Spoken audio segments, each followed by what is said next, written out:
Ya, bismillahirrahmanirrahim. Faslun fi ahkamil udhiyah bidomil hamzah fil ashhar wa hiya ismun lima yudbahu minan na'am yawma idin nahri wa ayyamat tasrik taqarruban ilallahi ta'ala.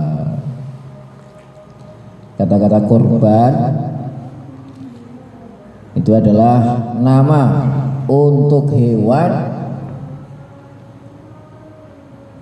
nama untuk hewan atau binatang ternak yang disembelih pada hari raya kurban dan hari-hari tasyrik. Hari raya kurban berarti tanggal 10 Dzulhijjah, hari-hari tasyrik berarti mencakup 11, 12, 13 Dzulhijjah,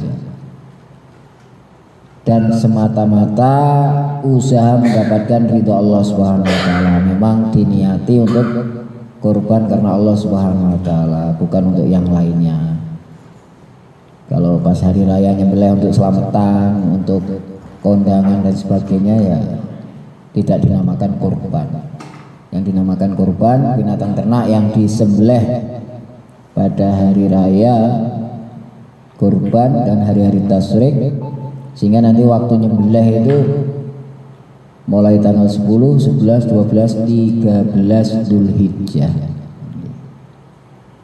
Niki definisi hewan kurban.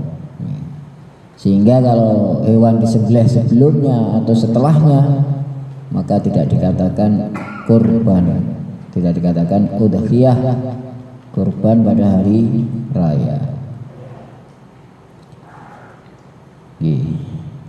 Sekarang mengenai hukumnya. Wal udhiyah sunnatun muakkadatun alal kifayah, fa idza ata biha wahidun min ahli baitin kafa an jami'ihim wa la tajibu al udhiyah illa bin nadri. Berkorban itu sunnah yang sangat dianjurkan atas dasar sunnah kifayah. Dalam sunnah juga ada sunnah ain, ada sunnah kifayah. Sebagaimana dalam fardu, fardu ada fardu ain, ada fardu kifayah. Cuman kalau untuk korban ini sunnah kifayahnya atas keluarganya, ya. Sehingga jika salah satu di antara keluarga ada yang korban, maka sudah mencukupi untuk keluarga yang lainnya, gitu. Sehingga minimalnya satu keluarga satu, terlepas daripada tuntutan kesunahan.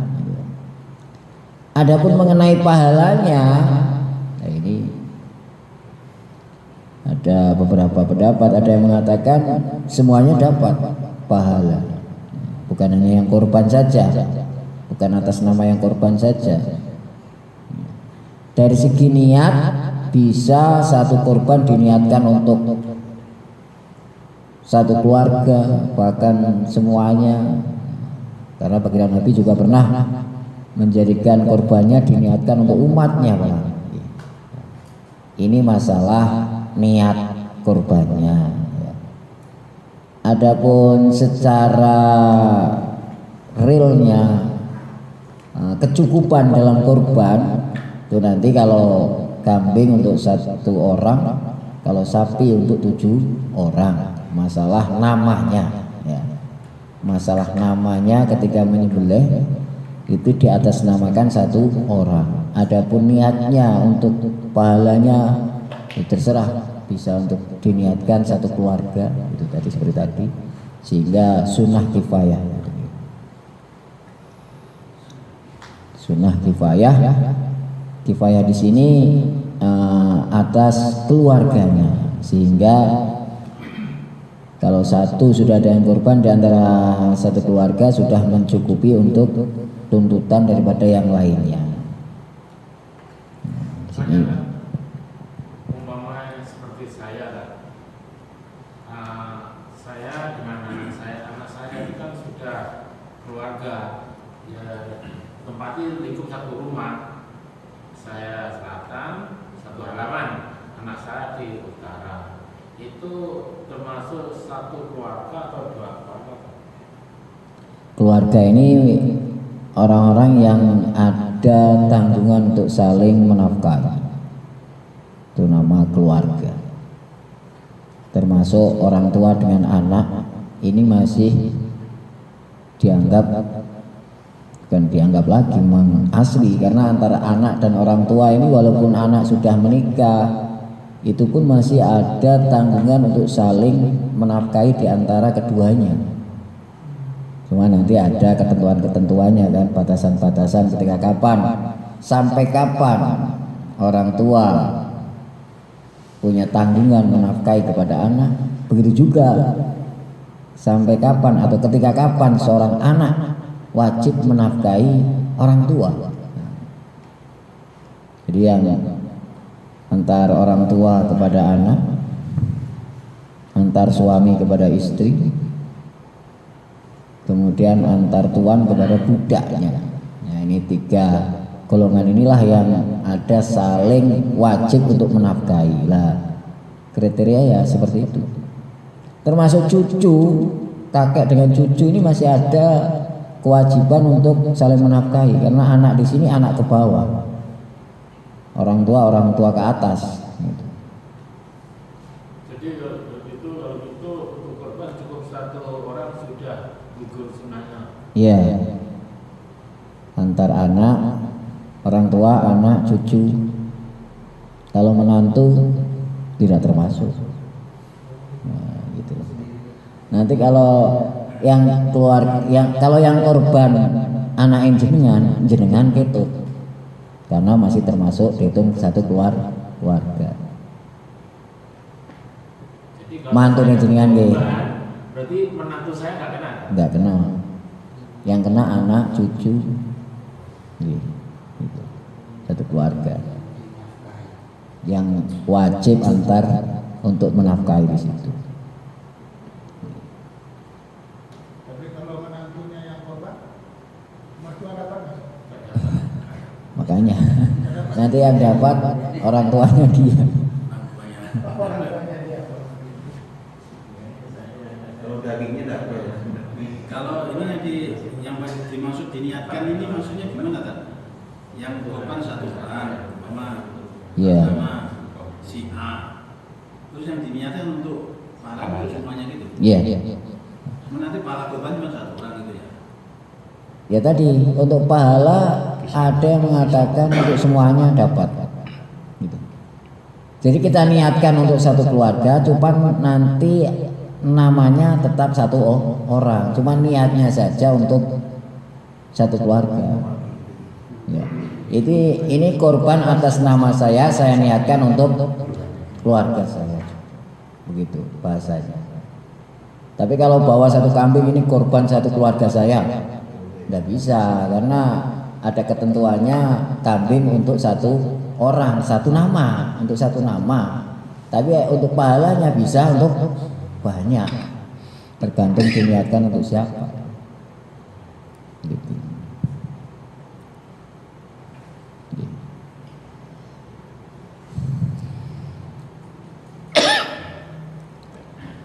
Kemudian di sini wala tajibul udhiyah illa binadri. Kata-kata tadi korban itu hukumnya sunnah muakkad, maka secara asli tidak wajib kecuali dinadarkan. Ada nadar itu niat sungguh-sungguh. Pokoknya mantap, yakin tahun depan saya mau nadar. Nah ini saya mau korban misalnya. Yakin pokoknya, sungguh-sungguh saya tahun depan akan korban. Ini kata-kata seperti ini sudah dianggap nadar, karena nadar itu memantapkan suatu perkara yang sebenarnya tidak wajib. Aslinya nggak wajib, tapi seakan-akan dia wajibkan sendiri untuk dirinya. Nah itu nanti jadi nadar. Sehingga nanti menadarkan perkara yang sudah wajib tidak sah. Enggak usah dinadarkan, sudah wajib. Saya nadar mau sholat 5 waktu. Sholat 5 waktu nggak usah dinadarkan, itu sudah wajib. Gitu. Nggak usah kamu nadarkan, itu sudah harus dikerjakan.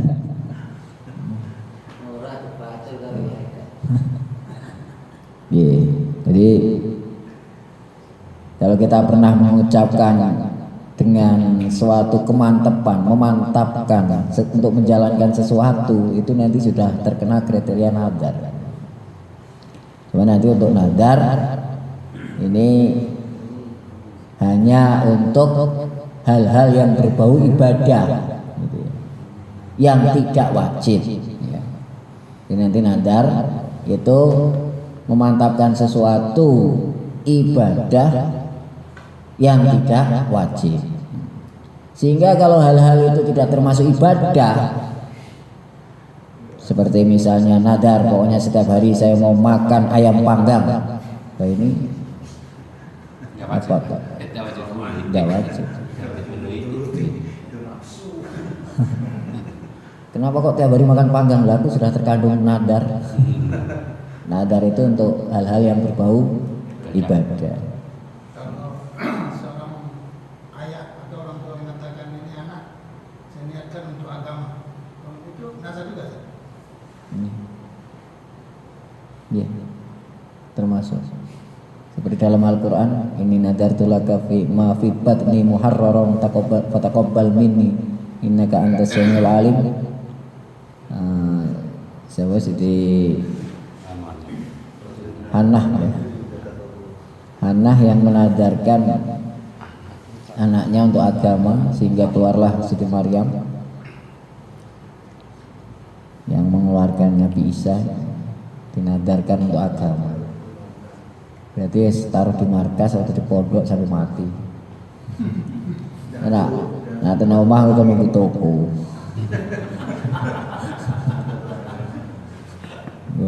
Tenggiriya kan nunggu toko. Ngarit anon.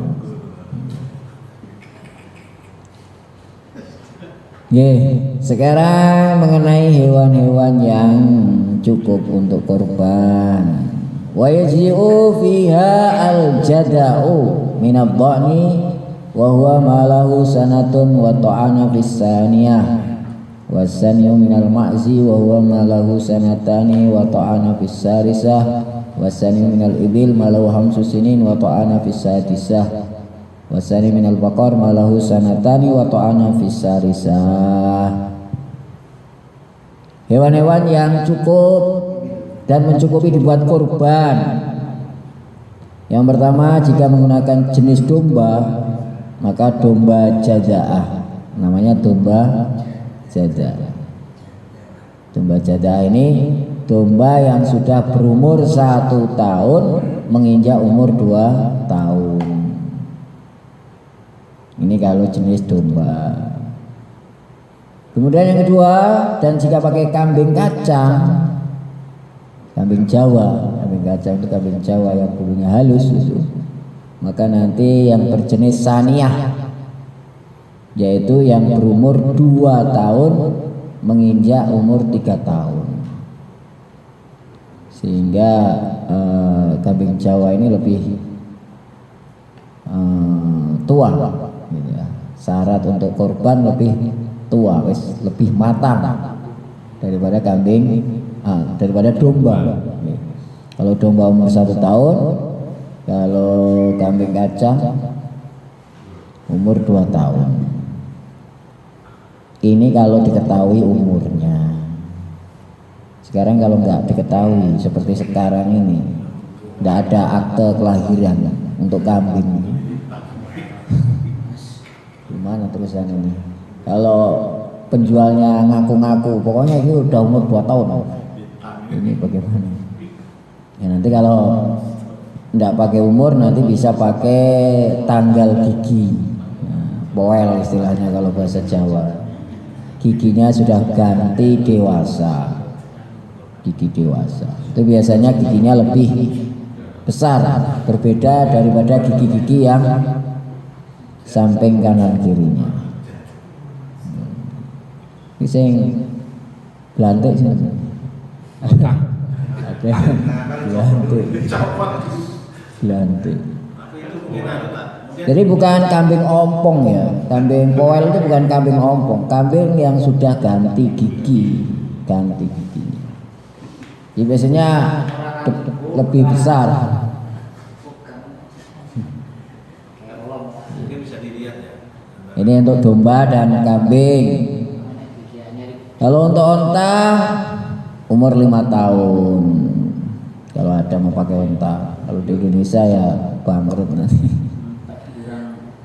Satu onta 200 juta.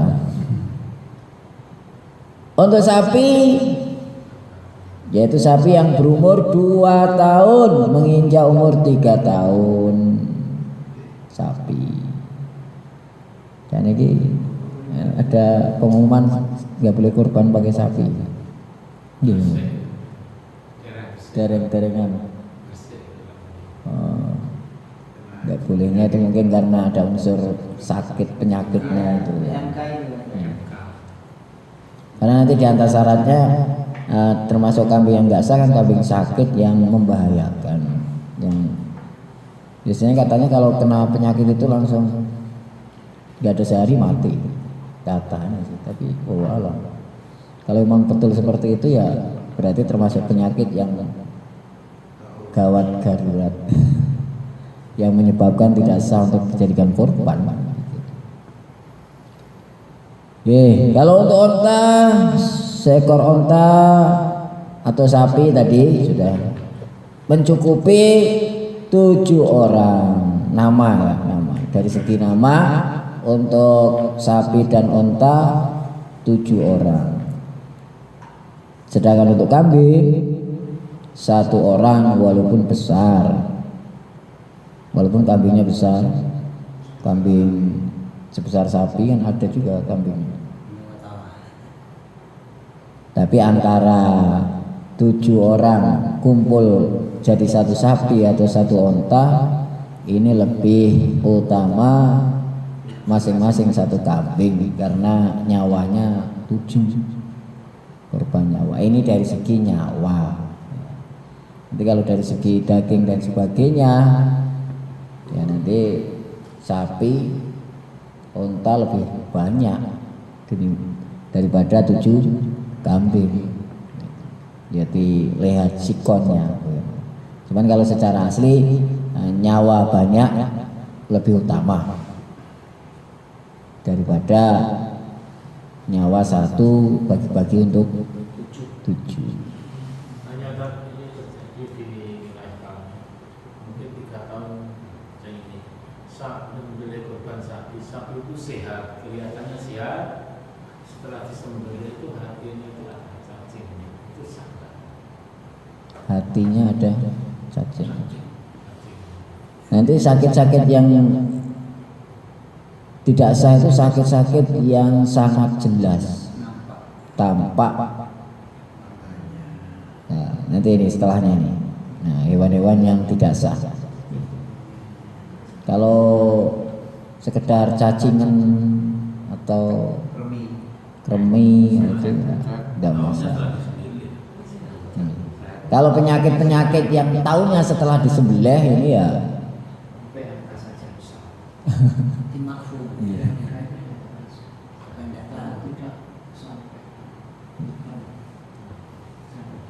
kemarin kok dengar apa putusan PBNU untuk apa tidak sah korban dengan sapi. Tapi oh alah, dilihat sapinya dulu kan. Sapinya karena penyakit itu Enggak sakit ya. Sehat ya. itu cari amannya kan. Sekarang ini kambing. tapi sakitnya kelihatan nggak itu? Yang sapi-sapi yang Iya, terkenal. kelihatan kan, kelihatan sehat setelah disembelih itu hatinya itu busuk dan banyak setnya gitu loh. Ada juga seperti itu. Saya sering itu melihat seperti itu sering. Kalau dilihat secara fisik kan bagus, gemuk dan sehat. Hanya hatinya saja itu. Itu banyak seperti itu. Mungkin kalau makanan orang apa makanan kimia itu. Mungkin. Tapi kalau penyakit intinya penyakit yang nggak tampak, yang nggak bisa tampak kecuali di odol-odol itu ya nggak termasuk. Sah. Gitu-gitu malah dihubungkan dengan mistis. Ini yang korban ini paling hasil nggak pas ini.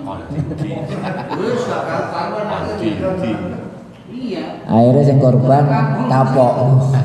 Yang mau korban kapok. Saya mesti oleh tuku duit rampas ini. Aku nggak pada gue. Kurang 100 ya. Baliannya. Si pulang ini kena PKK. Bahkan ada juga ngerti itu. Saya lagi lanjut mengenai hewan-hewan yang tidak sah lah ini. Wa arbaun wa fi butinusai wa arbaatun la tuzi'u fid dohaya. Ada 4 macam binatang yang tidak mencukupi syarat untuk berkorban.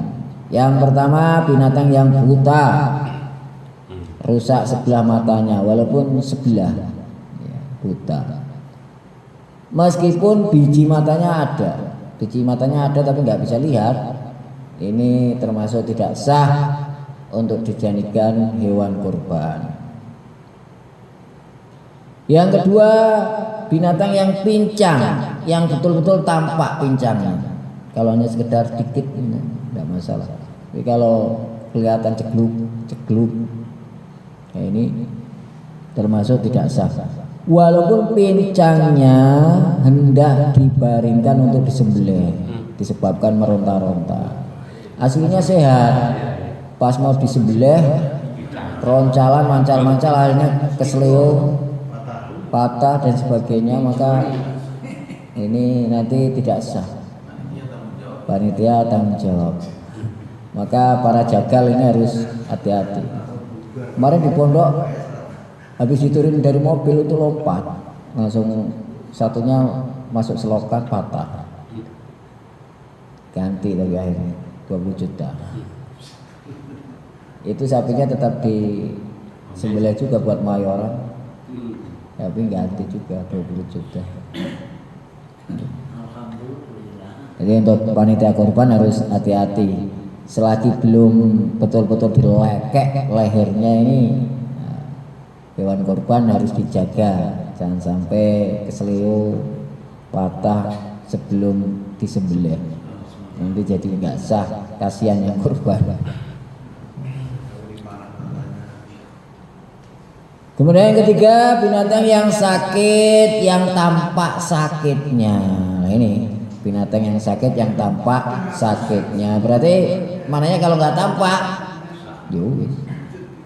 Dan tidak berbahaya sedikitnya beberapa perkara cacat tersebut. Kalau sakit-sakit sedikit tidak masalah. 4.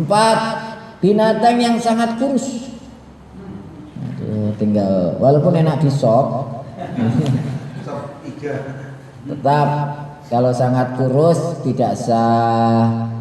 Yang sekiranya kurus, yang sekiranya pembeli yang ingin mengharapkan dagingnya sudah nggak tertarik sama sekali dengan hewan tersebut, ya cari kulit dan balung. Balung kulit.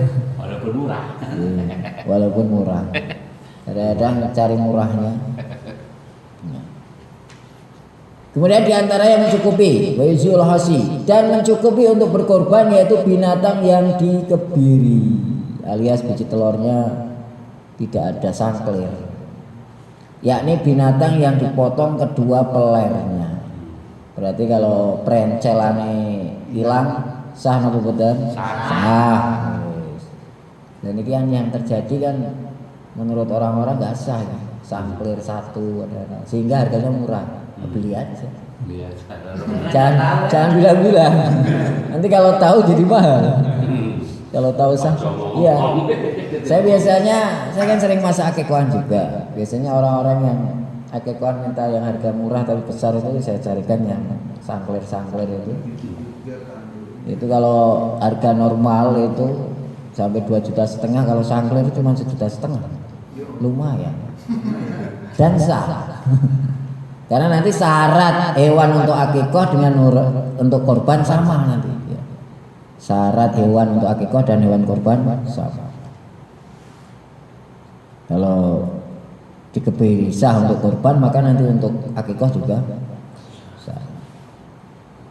Begitu juga binatang yang pecah kedua tanduknya, jika pecahnya tidak sampai mempengaruhi pada daging, apa tanduknya gumpil atau enggak bertanduk atau retak, cuil kadang pucukin, gimana ini, sah apa tidak? Sah, karena tanduk enggak dimakan kan. Kecuali kalau pecahnya sampai kepala sini, sampai nyobek daging kepala. Nah ini nanti baru tidak sah. Dan mencukupi juga berkorban binatang yang tidak bertanduk, yang mana binatang demikian dinamai dengan jalha. Binatang yang nggak ada tanduknya namanya jalha. Biasanya rotok beling, trecel, disembelih wangel dan bau. Ya, namanya biasanya jalha. Hewan tidak bertanduk, yang umumnya harusnya bertanduk tapi dia nggak keluar tanduknya, sah? Sah.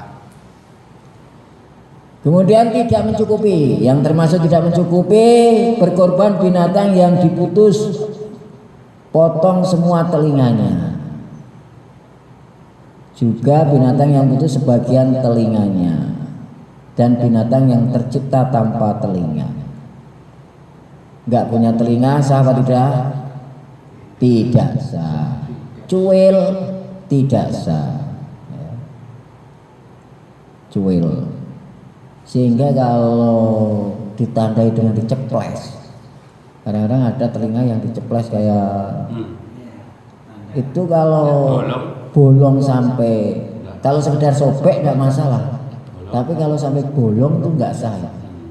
Karena itu sudah menghilangkan sebagian anggota kan, diceplas yang bolong itu. Ini yang itu tanda.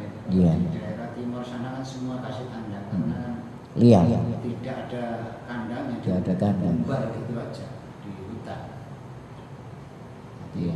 Ngeri ya tandanya masing-masing itu. Daerah timur seperti itu. Hanya itu kambing yang ada di gunung itu punya saya itu. Tanpa Tandanya ya telinganya bolong, udah punya tanda. tanpa ekor tak. Nah di sini. Demikian juga binatang yang putus seluruh atau sebagian ekornya. Kalau tanpa ekor tidak masalah. Kalau putus ya masalah. Lahir tanpa ekor apa ya? Tidak apa-apa. Oh. Yang nggak boleh itu lahir tanpa telinga. Ya. Tapi ekor dimakan lah. Iya. Tapi karena jarang kambing lahir tanpa, hewan lahir tanpa telinga itu jarang. Tapi kalau tanpa ekor tuh ada, sehingga perkara yang sangat jarang itu nanti dijadikan nggak sah. Nggak usah cari yang angel-angel, cari yang sehat-sehat normal aja. Jadi kalau tanpa tanduk sah, tanpa telinga tidak sah, tanpa ekor sah. Kalau telinga cuil, ekor cuil tidak sah. Sobek sah, karena sobek kan nggak hilang. Maka kalau beli daging korban, hewan korban harus diteliti ini, telinganya soek apa bolong apa putih. Nggak pilek batuk-batuk. Gudikan kalau sedikit nggak masalah, tapi kalau sampai separuh awak gudikan kurepen ya tidak sah. Ini hewan-hewan yang sah dan tidak sah. Jadi kalau ada pengumuman nggak sah gara-gara penyakit-penyakit yang membahayakan, ya kalau memang betul-betul itu positif berpenyakitan yang membahayakan, ya. Tapi katanya juga dimakan manusia nggak apa-apa, cuman untuk hewan aja. Nah, magetan pun matinya cepat apa? Kena langsung mati. 3 hari biasanya. 3 hari. Tapi demam. Oh kemarin saya romban langsung Ambruk. nggak bisa jalan kalau nggak cepat di ya mungkin mati. 1 minggu itu. Tapi aku ini ngomong Sudah juga. gede. Aku ini ngomong deh. Enak kan kau lagi. Enggak. Enggak, Belum kan. Tembus nih. Jadi Yang tidak boleh itu yang tidak melalui kesehatan. Jadi kalau sudah diproses dari kesehatan PMK itu memenuhi syarat boleh, kalau nanti harus ada sertifikatnya khusus sapi. Kalau di fatwanya MUI yang saya baca kemarin itu bahwa penyakit PMK yang tidak serius itu masih diizinkan digunakan Korban. satu. Yang kedua, PMK yang dimaksud serius itu apabila binatang itu sudah lumpuh, artinya lumpuh sudah tidak bisa berjalan, tidak berdiri, dan Nampak sakit. kulit-kulitnya itu sudah mengelupas, terutama di pipi, di mulut dan sebagainya. Kalau masih hanya sedikit dan dia masih bisa berjalan, masih dinyatakan Bisa. ini yang pertama. Yang ketiga, daging tidak berpengaruh terhadap kesehatan manusia selama diolah dengan aturan pengolahan kita. Misalnya pada sampai derajat 100 derajat itu sudah aman. Kemarin katanya warnanya sampai biru itu, hijau atau biru itu sampai daging-dagingnya itu kalau yang sudah. Berarti ya nanti seandainya ada putusan nggak boleh, berarti yang memang sudah dianggap penyakitan parah. Nampak. Karena memang juga syarat di sini juga yang tidak sah tatkala penyakitan yang tampak.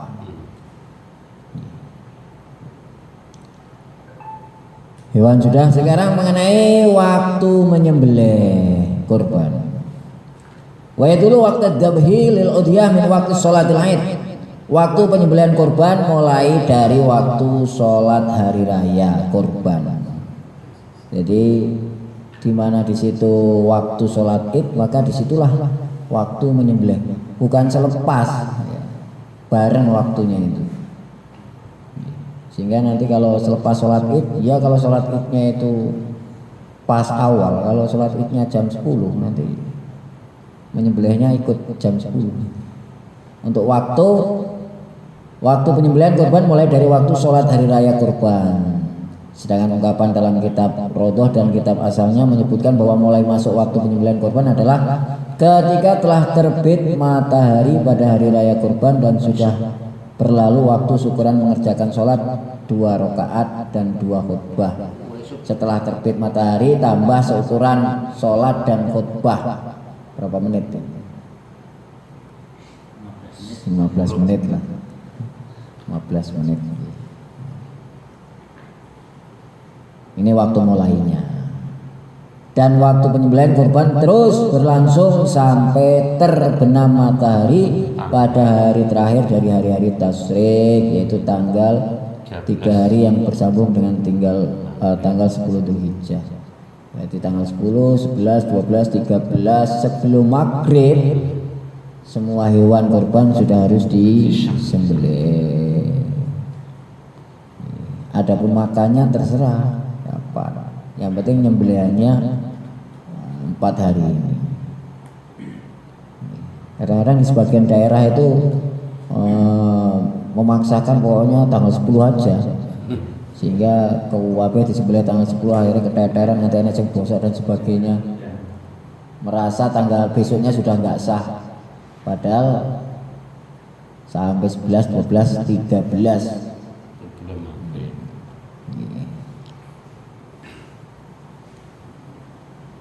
Kemudian sekarang sunah-sunah ketika menyembelih.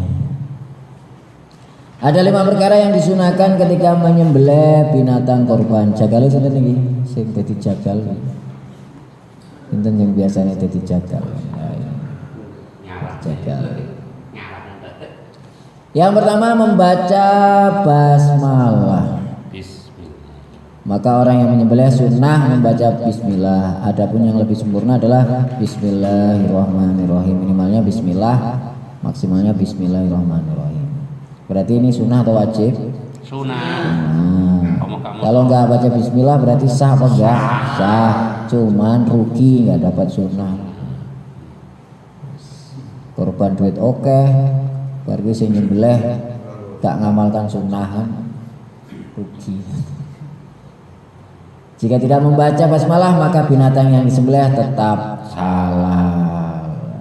Dan ini juga untuk sembelihan selain korban sama aja, hukum basmalah sunnah. Adapun dalam Al-Quran yang haram menyembelih atas nama selain Allah itu, di situ kalau nyembelihnya atas nama selain Allah, bukan kalau nyembelih nggak baca bismillah.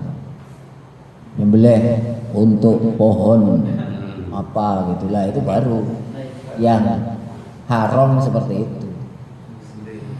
Kadang-kadang ini dijadikan dalil, berarti kalau nyembelih nggak pakai nama Allah haram. Bukan, itu yang dilarang itu kalau nyembelih atas nama selain Allah, bukan menunjukkan berarti harus atas nama Allah. Yang penting tidak atas nama selain Allah. Kemudian yang kedua, membaca selawat untuk baginda Nabi Muhammad Sallallahu Alaihi Wasallam. Kemudian yang ketiga, menghadap kiblat baik yang nyembelih maupun hewannya.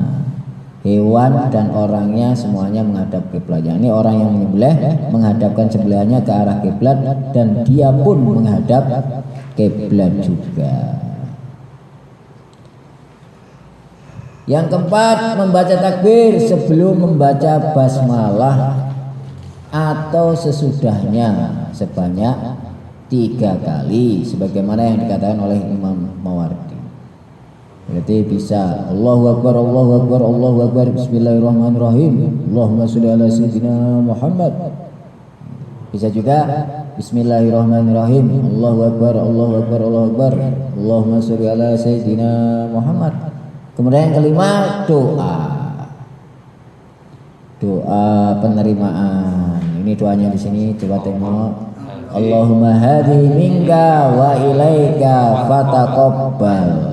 Titik sampai situ aja.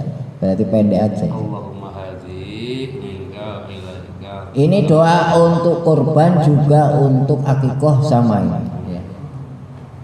Hingga nanti kalau kita nyembelih akikoh, nyembelih korban, doanya juga pakai ini. Allahumma hadi minka wa ilaika fataqabbal.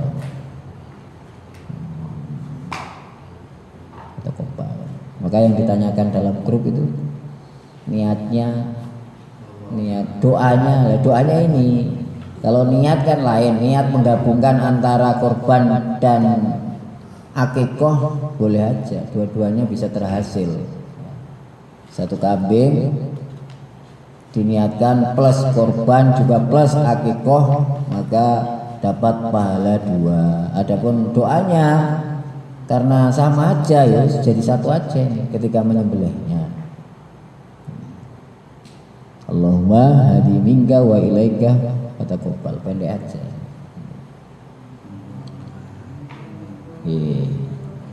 Yang 2 kan itu kan makruh mengumpulkan antara nama Allah dan Rasulnya, gimana Mas? Bismillah wa bismi Rasulillah, itu yang makruh. Atas nama Allah dan atas nama utusannya, itu yang makruh.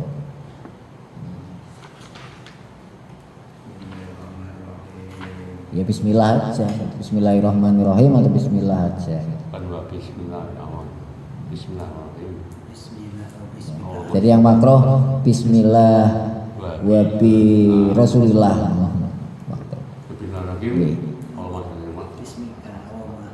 Sekarang hukum memakan. Hukum memakan daging korban. Ini biasanya kalau di Jawa itu punya keyakinan yang korban nggak boleh makan. Suruh beli sendiri. Yang akikohan kadang-kadang seperti itu juga. Nah ini bagaimana sebenarnya di sini. Wala yaqulul mudahi syai'an minal udhiyal mandura. Orang yang berkorban tidak boleh memakan sedikit pun dari binatang korban yang dinadarkan. Jadi yang nggak boleh itu kalau memang itu nadar, hasil nadar. Pokoknya saya nadar tahun ini mau korban, nah, maka bagi dia tidak boleh makan daging korbannya. Sedangkan yang disembelih di masjid itu kan daging korban banyak orang. Ada kambingnya 10, sapinya 3, dia cuman kambing 1. Ya nanti panitia harus jeli ini. Maka ditanya ini nadar atau bukan. Kalau nadar nanti jangan sampai dia dikasih milik dia, gitu. Yang lain. Kasih Yang lain. hewan orang lain. Saya boleh. Kalau hewan orang lain kan bukan punya dia, ya nggak boleh kan punya dia sendiri. Gitu. Maka bagi panitia kurban harus ini nadar apa enggak? Kalau nggak nadar nanti ya bebas. Tapi kalau nadar harus jangan sampai dibagi dari hasil kurbannya sendiri.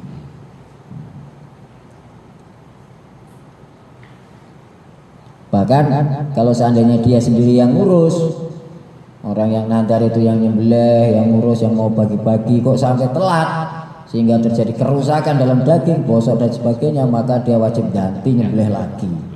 Ini kalau statusnya nadar. Ya nak mboten usah kangelan wis gak usah nadar-nadar marai repot kok. Ya kalau ada kurban, kalau enggak ya meneng ae tunggu. Sampai ngomong-ngomong pokok men, aku mau nadar, mau kurban. Wah ini nanti malah menyusahkan diri sendiri. Ya kalau bisa enggak apa-apa bagus. Kalau enggak kan nanti jadi tanggungan. Ini untuk hewan nadar. Sekarang kalau yang bukan nadar, bagi orang yang berkorban boleh memakan korban yang statusnya korban sunnah atau bukan nadar ya, yaitu sepertiga, yang sisanya 2/3 disodakohkan. Berarti jatahnya pinten? Paling banyak seperti itu. Paling banyak. Ini bukan wajib ya. Nanti datang pokoknya jatah saya sepertiga. Ini nggak wajib ngambil sepertiga. Cuman kalau seandainya mau ngambil paling banyak sepertiga. Kalau lebih sepertiga namanya numpang nyembelih. Numpang nyembelih baru diminta lagi. Ini namanya bukan korban. Namanya korban itu kan untuk orang lain. Sehingga nanti sunnahnya itu justru malah disodakokan semua, kecuali ambil beberapa suap aja. Dan sunnahnya hatinya, karena baginda Nabi pernah korban, kemudian beliau minta hatinya. Sehingga bagi panitia juga kalau mau betul-betul menjalankan syariat dengan ketentuan yang benar, maka yang korban kalau bukan nadar dikasih hati dari hewan korbannya sedikit sebagai untuk ambil sunnah. Walaupun ada sampilnya, biasanya yang korban biasanya dapat sampil, sampil terus kasih hati untuk mengamalkan sunnah. Panitia ini harus, panitia harus belajar, sehingga nanti orang yang korban itu sudah korban biar supaya pahalanya betul-betul sempurna. Sudah korban tapi pelaksanaannya simpang siur, kadang-kadang panitianya lebih banyak. Tidak benar nanti jadi panitianya banyak sendiri, nanti yang lainnya cuma samit ya.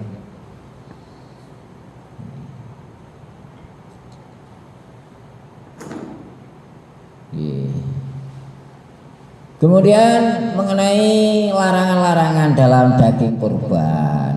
Bagi orang yang berkorban haram menjual. Larangan yang pertama haram dijual. Kalau nggak mau kasihkan orang. Korban itu sebagai hadiah, hasil korban, walaupun kita dikasih, ini pun kita nggak boleh jual. Kalau nggak mau kasihkan orang, kecuali kalau kita orang miskin. Kalau kita dikasih daging korban dalam kondisi kita miskin, maka kita boleh jual.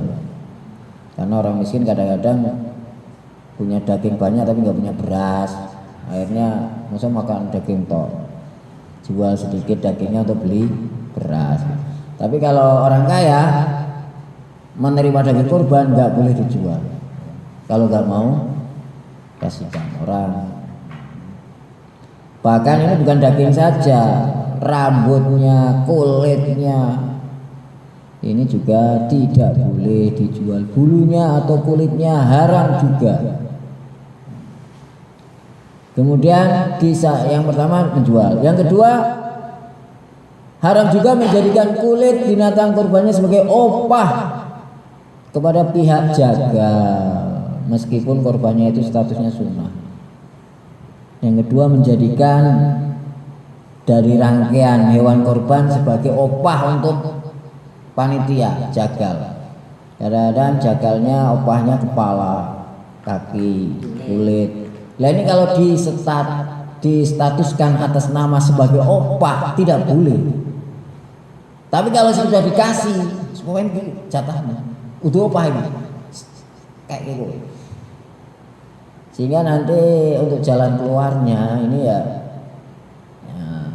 dikasih opah berupa uang sebagai tanda kalau opahnya itu walaupun sedikit.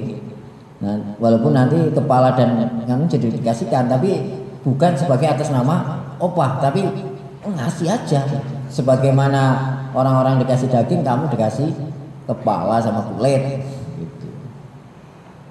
Opah tidak boleh, karena termasuk haram menjadikan opah.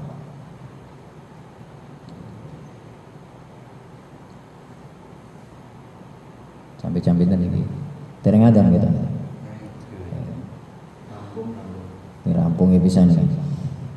Kemudian nah ini yang perlu digarisbawahi juga di sini, daging kurban sunnah wajib diberikan kepada fakir dan miskin. Jadi harus ada yang diberikan kepada fakir miskin dalam keadaan mentah. Bahkan ini yang utama di sini, bahkan yang lebih utama adalah menyedekahkan seluruh korbannya. Seperti tadi sudah disampaikan, karena namanya korban itu untuk orang lain. Kalau korban habis itu kita sendiri makan paling banyak, namanya numpang nyembelih. Suruh nyembelihin panitia dulu, makan sendiri banyak. Ini dari segi yang korban, tapi dari segi panitia, yo ojo ngapoke sing korban. Nanti ini dijadikan dalil sebagai untuk panitia. Kamu korban itu sunahnya sedikit aja. Sesok kapor korban. Jadi tertib ini untuk yang korban, jangan dijadikan sebagai dalil untuk panitia.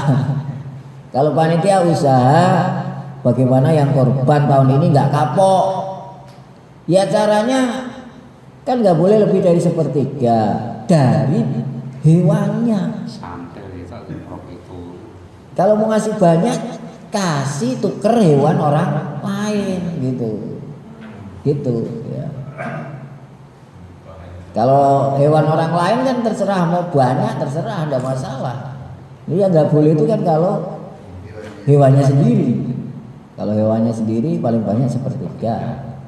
Tapi kalau hewan orang lain terserah, bebas, nggak ada batasan soalnya. Dalam pembagian hewan korban tidak ada batasan. Tuker, tidak apa-apa. Ini korban saya, dagingnya buat kamu semua. Korban kamu buat saya.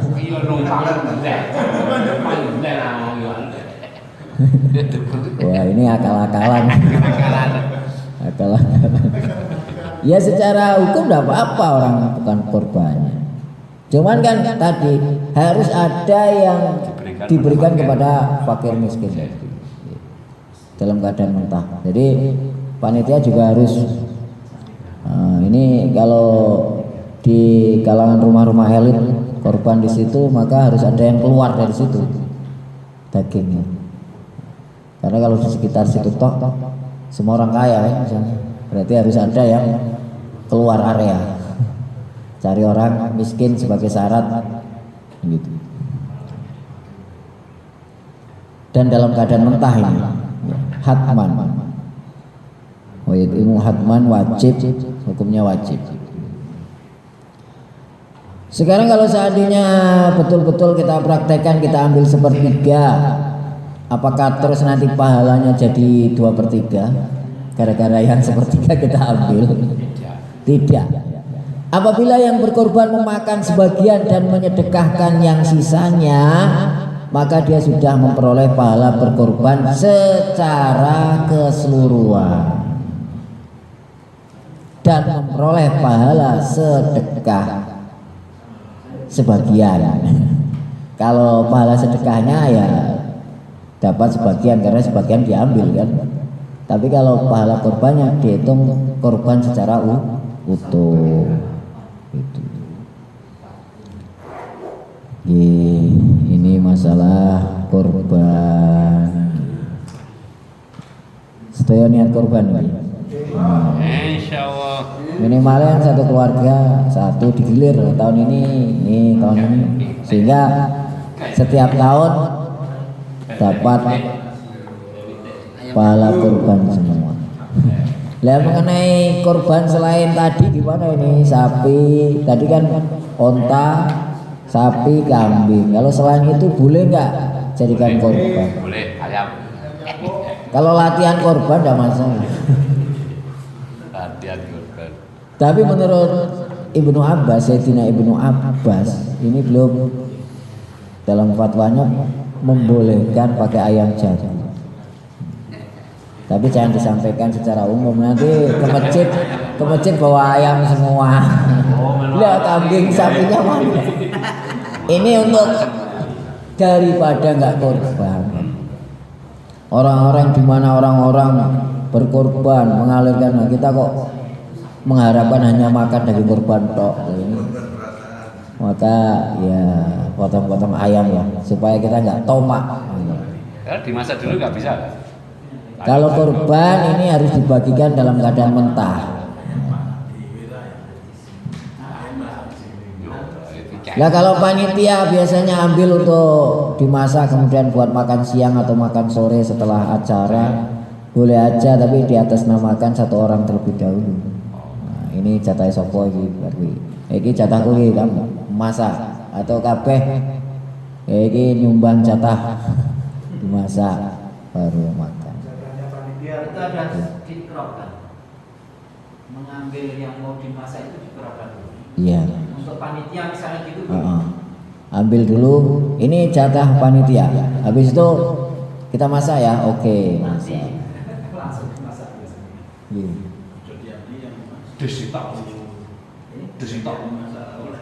Iya sapi. Ini oke. Iya sapi. Oh, sapi. Sapi mas. Baik. Kulit.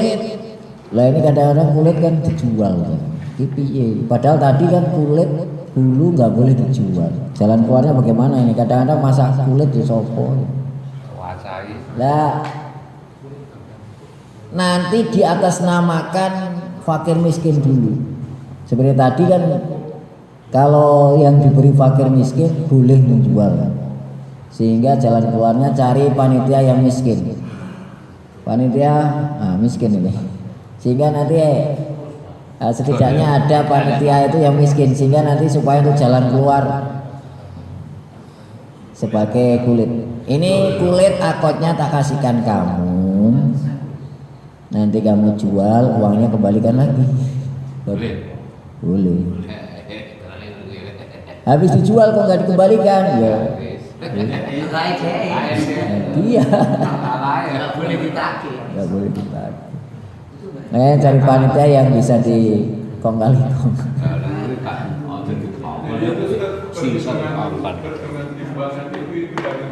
Nah, untuk ukuran berapa itu nggak ada ukuran.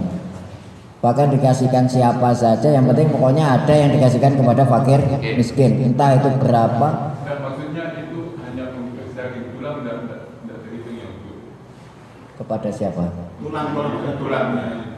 Semuanya. Ya mas, tulang terserah mau itu daging kurban terserah mau apa saja, dikasihkan siapa saja boleh. Yang penting dari hewan kurban itu sudah ada yang dikasihkan kepada fakir miskin. Habis itu sisanya seandainya panitia mau pelit-pelitan nggak dibagi, yo boleh aja. Cuman ya sesuk dikeroyok. Rakyat.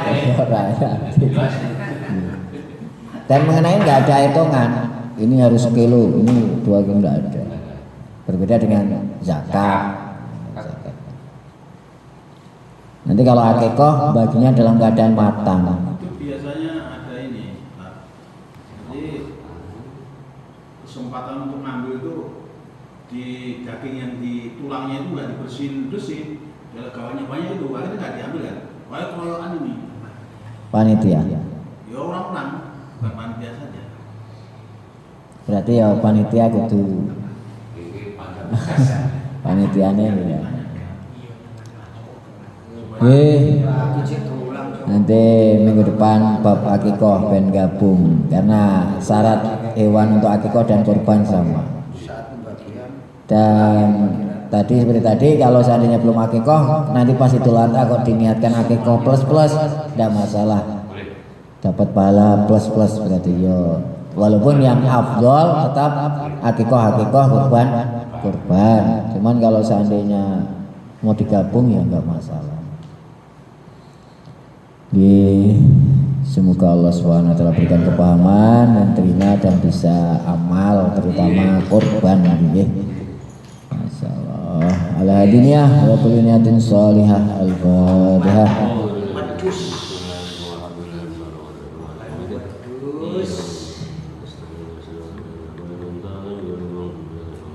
Subhanallah. Assalamualaikum warahmatullahi wabarakatuh. Waalaikumsalam warahmatullahi wabarakatuh.